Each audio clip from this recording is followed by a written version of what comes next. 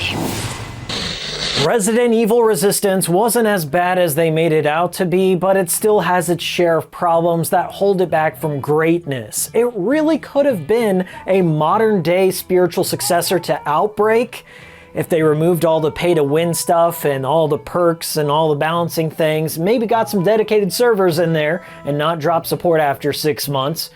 People would still be playing it and talking about it, and we wouldn't have to shift our focus into this next upcoming disaster that is so far away from the path of Outbreak that I really don't know where things went wrong.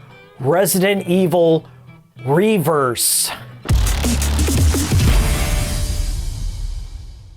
This is Resident Evil Reverse. This was a game developed to honor the 25th anniversary of the Resident Evil franchise. And oh my, what an honor. When you launch the game, you get to play this beautiful title screen, and that's it, because there's no offline game mode. Only the lingering promise from Capcom that it's supposed to release in sometime 2022. We can't even give you a quarter here. That's how deep this game is in development hell, apparently. Reverse was a game produced to celebrate the 25th anniversary of the Resident Evil franchise, and it incorporated the series' most recognizable heroes and villains, and it's a PvP deathmatch online multiplayer game, which completely sheds any semblance of survival horror in the gameplay department. Keep in mind, I'm judging Reverse's gameplay not having played it myself, as it was only available for open public beta for 3 total days in April of 2021, and I presume I was just too busy playing Resident Evil Village at the time to care. So I want to thank Shirrako for their footage of all the characters and bioweapons in the game, of which I studied for my assessment on the overall product. The objective of the game is disappointingly simple. Take one of the protagonists from Resident Evil, who's equipped with their own set of weapons and skills, and pit them up against 5 other players in a shooty deathmatch arena environment. Once you die or another player dies, they will turn into a bioweapon from the series. And that's all determined based on how many virus capsules you collect on the map. So the more virus capsules you have, the better the bioweapon you will turn into. From a surface level point of view, just watching this gameplay, it looks like an absolute mess. With no structure beyond shoot other players, collect viruses, turn into monster, and then get revenge on the person who killed you.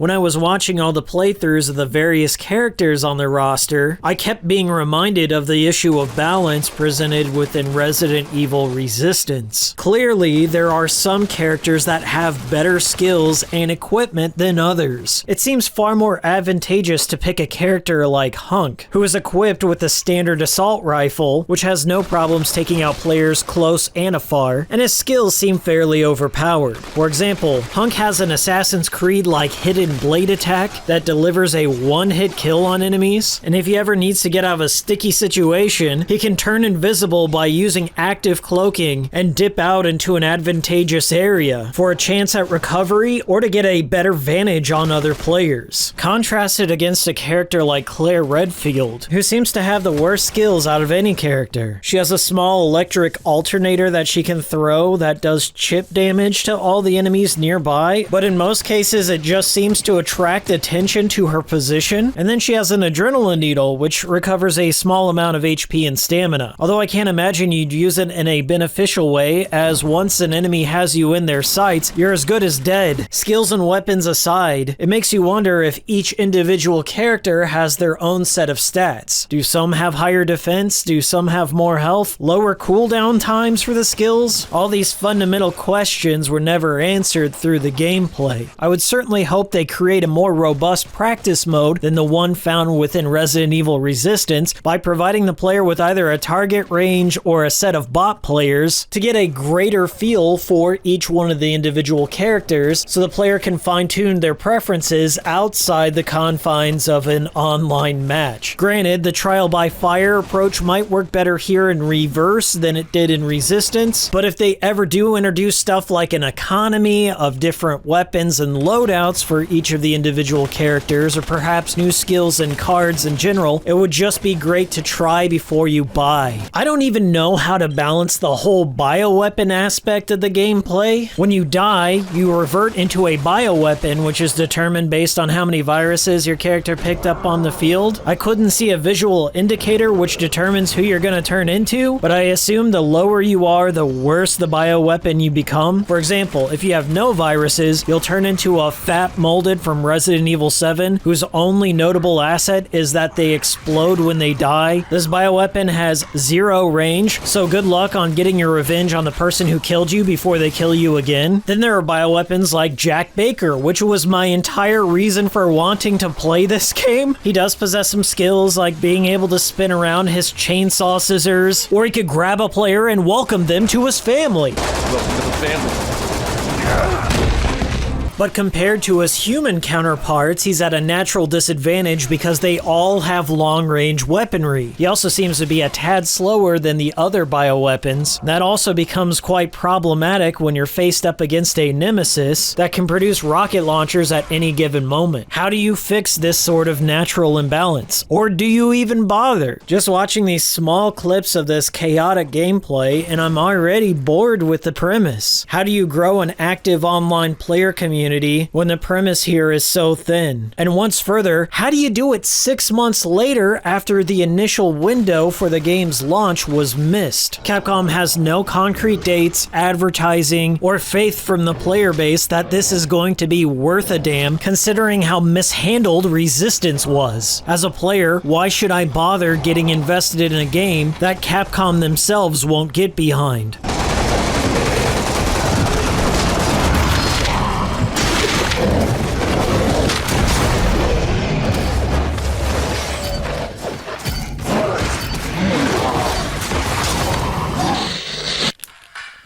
Hey everyone, thanks for watching. I've been Hikiko. This has been Dead Franchises Resident Evil Online Retrospective. I have a couple of playlists here and here of hand-curated, only the top videos from my channel right there. You can check them out. I also have a Patreon right there that helps support the channel. You get Discord access. I write articles, you'll get the articles. And if you do $5 or above, you get early access to videos like this. See them before anyone sees them, even before me. That's not possible. Bye.